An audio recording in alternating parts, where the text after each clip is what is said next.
بھی گناہ ہوتا ہے. آپ غور کریں، چھوٹے چھوٹے گناہ یقیناً بڑے عظیم ہو جایا کرتے ہیں. جب گناہ، میں پھر لفظ تکرار کرتا ہوں کہ جب لفظ گناہ بولا جاتا ہے تو ہم بڑے بڑے گناہ تصور کرنے لگتے ہیں اور سوچتے ہیں کہ ہم ان سے تو بچے ہوئے ہیں، ہم گنہگار کہاں. نہیں عزیزو، اچھی بات ہے، بڑے گناہوں سے محفوظ کریے رہیے، لیکن کبھی کبھی چھوٹے گناہ بھی بڑے گناہوں کا سبب بن جائے گا. ان سے میں نے عرض کیا علیہ السلام، چھوٹے گناہ مسکرانا، آپ کہیں گے یہ کیسے ہو سکتا ہے؟ مسکرانا بھی گناہ ہو سکتا ہے. فرض کریے ایک مومن ہے اور اس مومن کے وہ باتیں معاشرے میں آپ مسکرا کر بیان کر رہے ہیں تو اسے پسند نہیں ہے. ایک مومن انسان ہے، آپ چار لوگوں کے درمیان میں بیٹھے ہوئے ان باتوں کا تذکرہ کر رہے ہیں جو اسے پسند نہیں ہے اور آپ مسکرا رہے ہیں، تو یہ مسکرانا بھی آپ کے لیے گناہ کا سبب بنے گا. اور بہت ساری مثالیں بیان کی جا سکتی. مثلا کسی کو گھور کے دیکھ لینا یا کسی پر اظہار غصہ کرنا، یہ سارے وہ گناہ ہیں جسے ہم محسوس ہی نہیں کرتے، بارہا ہم معاشرے میں بھی اور اپنے گھروں میں انجام دیتے رہتے ہیں. تو ہمیں ضرورت ہے ان تمام گناہوں سے محفوظ رہیں کہ جو یقیناً آپ کو اللہ، رسول اللہ، اہل بیت علیہ السلام سے دور کر دیں گے. اگر آپ گنہگار ہیں تو نہ اللہ پسند کرے گا، نہ اہل بیت علیہ السلام پسند کرے گا، نہ معصوم پسند کرے گا. میں نے کہا اور پھر عرض کرتا ہوں، دیکھیے اپنے گناہ، کیونکہ انسان کے اندر تین چیزیں ہیں، ان میں سب سے اہم چیز ہے روح، اور اس کے علاج کے لیے نہ پیسہ خرچ کرنا پڑتا ہے نہ وقت خرچ کرنا پڑتا ہے. ورنہ اگر جسم بیمار ہو جائے تو پیسہ بھی خرچ کرنا پڑے گا، وقت بھی ضائع ہوگا. لیکن اگر روح بیمار ہو جائے اس کے لیے نہ آپ کو پیسہ خرچ کرنا پڑے گا اور نہ وقت، بس ہاں آپ کو کام کرنا پڑے گا. بس ان تمام چیزوں سے اپنے آپ کو بچانا پڑے گا جس کی وجہ سے آپ کی روح بیمار ہو. تین چیزیں بتائی معصوم نے کہ تین موقع ایسے ہیں کہ جہاں انسان خود اپنے آپ کو دھوکہ دیتا ہے. پہلی چیز دوسروں کے اندر عیب تلاش کرنا. پہلی چیز دوسروں کے اندر عیب تلاش کرنا. دوسری چیز ان عیبوں کو بیان کرنا دوسروں کے، جو علیہ السلام جو خود ہم نہیں چھوڑ سکتے، یعنی دوسروں کے عیب بیان کر رہے ہیں اور وہ عیب ہمارے اندر خود پائے جاتے ہیں، ہم نہیں چھوڑ سکتے. یہ معصوم کے قول کی روشنی میں آپ دوسرے کو دھوکہ نہیں دے رہے، خود اپنے آپ کو دھوکہ دے رہے ہیں. دوسروں کو اصلاح سے پہلے آپ خود اس قابل بن جائیے کہ آپ کے لفظوں میں، آپ کی باتوں میں اثر پایا جائے. تو دوسرا موقع وہ ہے کہ جہاں انسان دھوکہ دیتا ہے، یعنی دوسروں کے اندر وہ عیب تلاش کرنا اور وہ عیب بیان کرنا جو یقیناً انسان کے اندر خود پائے جاتے ہیں. تیسرا موقع بلا وجہ کسی کو ستانا، کسی انسان کو، اپنے ساتھی کو بغیر کسی وجہ کے ستانا. یہ بھی یقیناً غیر کو دھوکہ نہیں بلکہ اپنے آپ، اور خاص طور سے مومن کو ستانا. پیغمبر کی مشہور حدیث ہے، جس نے مرد مومن کو ستایا اس نے مجھے ستایا.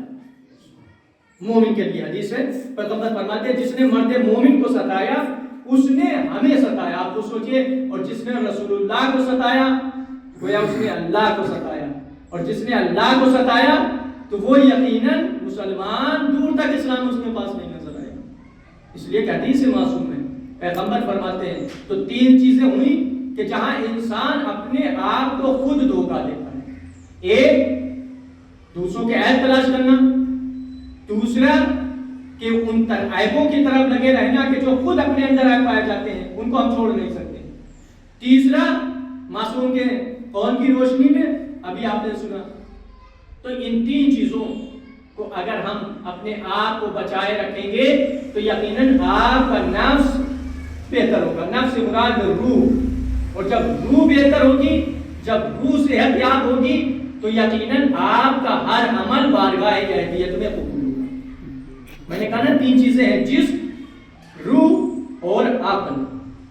جسم سے بہرحال جسم کی بھی ایک ویلو ہے، ایک اہمیت ہے. معصوم نے خود فرمایا کہ جب آپ نے زندگی گزارنے کے دستور بیان کیے اس میں تیسری چیز یہ بیان کی کہ جب اپنے زندگی کے یعنی روزمرہ کی زندگی کو تین حصوں میں تقسیم کرو، اس میں تیسری چیز یہی ہے کہ اچھی غذائیں کھانا، لذات، اچھی غذا کھانا. چونکہ جب آپ اچھا کھانا نہیں کھائیں گے تو آپ صحت یاب نہیں ہوں گے. جب صحت یاب نہیں ہوں گے تو پھر صحیح سے اللہ کی عبادت کیسے کر سکتے ہیں؟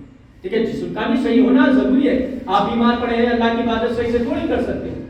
نہیں، صحت یاب جسمی طور پر بھی ہو، لیکن جسم سے زیادہ بہتر ہے آپ کی روح صحت، آپ کی روح اچھی ہو. اگر روح بیمار ہے تو یقیناً بڑی مشکل کی منزل ہو جاتی ہے. ایک چیز ہے عقل. دیکھیے عقل کہتی ہے، چونکہ نفس بھی بہت سارے ہوتے ہیں، اچھا بھی نفس ہوتا ہے برا. عقل کہتی ہے چیز صحیح نہیں ہے، آپ اس کو انجام نہ دو. لیکن جو آپ کے اندر نفس امارہ ہے وہ کہے گا نہیں یہ کام انجام دو، آپ کے لیے صحیح ہے. ٹھیک ہے، ہر عقل بری چیز کو بری کہے گا اور اچھی چیز کو اچھی کہے گا. عقل کا تقاضا یہی. لیکن انسان کے اندر جو نفس امارہ ہوتا ہے وہ برائی کو اچھائی بنا کر پیش کرتا ہے اور وہی انسان دھوکہ کھا جاتا ہے. تو ہمیں چاہیے کہ ایسے موقع پر اپنے آپ کو محفوظ رکھیں، یعنی اپنے نفس کی خود اصلاح کریں. میں نے کہا نا کہ یہ کام ہمیں خود انجام دینا ہے، کوئی غیر انجام نہیں دے گا. آپ دوسروں کا سہارا نہ کیجیے گا کہ مرنے کے بعد ہماری اولاد نیک ہے اور ہمارے لیے نیک اعمال انجام دے دے. کیا پتا آپ کو؟ کچھ نہیں پتا ہے. آپ نے جو دنیا میں کیا ہے وہی آپ کے ساتھ رہے.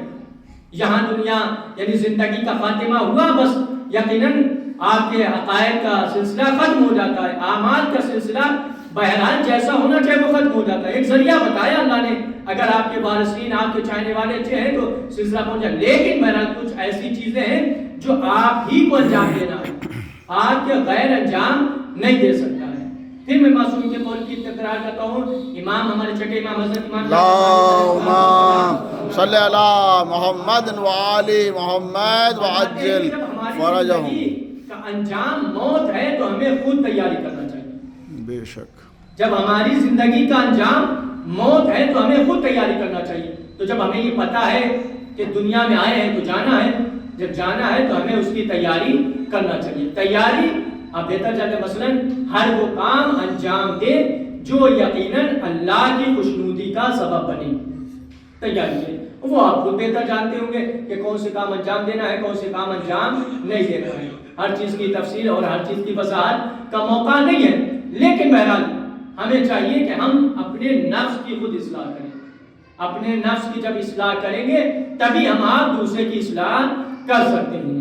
یعنی ہم اپنے آپ کو تمام عیبوں سے، ہم اپنے آپ کو تمام برائیوں سے پاک کریں. ان تمام برائیوں میں ایک چیز برائی عیب ہے جو یقیناً بہت معاشرے میں ایک عام ہے. یعنی عیبوں کو بیان کرنا ہم فخر سمجھتے ہیں اور اپنے لیے ہم فضیلت سمجھتے ہیں. دوسروں کی برائیوں کو اور دوسروں کے عیب کو تلاش کرنا اور لوگوں میں بیان کرنا ہم اس کو عیب نہیں بلکہ فخر سمجھتے ہیں، اچھا سمجھتے ہیں.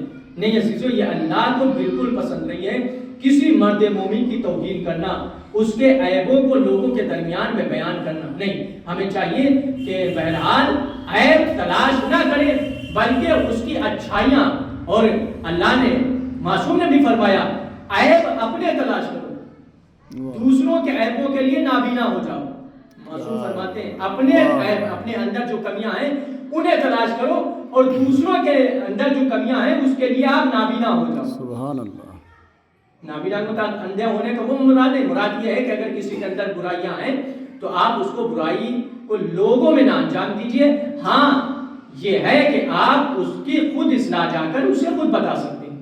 تو عزیزو ہمیں چاہیے کہ ہم اپنی زیادہ سے زیادہ یہ روز جمعہ جو یقیناً عبادت کا روز ہے، یہ وہ روز ہے کہ جہاں یقیناً اللہ کا قرب بندہ حاصل کر سکتا ہے، ایک مومن بندہ. پھر میں عرض کروں گا یا نہیں، چونکہ بہرحال جو مجلسوں سے یا تقاریر سے جو بات بیان کی جاتی ہے وہ وہیں کے لوگوں کے لیے نہیں ہوتی ہے. اکثر ہوتا ہے بات عرض کی جاتی ہے تو لوگ یہ کہتے ہیں کہ ہمارے لیے بات عرض کریں. نہیں عزیزو، جو بات کی جاتی ہے وہ عموماً ہوتی ہے. دیکھیے کچھ چیزیں ایسی ہیں کہ ہمیں زندگی کو منظم خود بنانا چاہیے. ہمیں زندگی کیسے گزارنا ہے اس کے لیے ہمیں خود اپنا منظم بنانا چاہیے. مثلا روز جمعہ، اب ہمیں پتا تھا کہ کل مثلا روز جمعہ ہے تو ہمیں چاہیے کہ پہلے اسے تیار رہیں کہ نماز پڑھنا ہے، وقت پر پہنچنا ہے، تو وہ تمام کام پہلے ہی انجام دے دیں تاکہ روز جمعہ مسجد میں جانے میں تاخیر نہ ہو.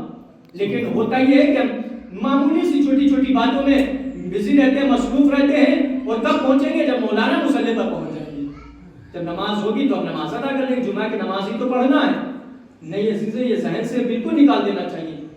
جمعے کی نماز جو 2 رکعت ہوتی وہ بھی، اور خطبہ ہے یہ بھی 2 رکعت نماز ہے. لیکن آپ سوچیں وہ بھی نماز ہے، یہ بھی نماز ہے، لیکن میں سمجھتا ہوں یہ اس سے افضل ہے. یعنی خطبہ نماز سے ایک رک ایک حیث سے اور ایک طرف سے دیکھا جائے تو بہتر ہے. کیوں؟ بھائی نماز آئیں گے، پڑھ لیں گے، آپ چلے جائیں گے، کوئی فائدہ جو نماز کا ہے وہ ہے. لیکن خطبے میں کم سے کم جو مولانا بیان کریں گے وہ تو سنیں گے، اور جو سنیں گے وہ آپ کے لیے فائدہ مند ہوگا. جب فائدہ مند ہوگا تو اس سے بہتر کیا ہوگا؟ تو ہمیں چاہیے کہ نماز سے پہلے پہنچنا چاہیے.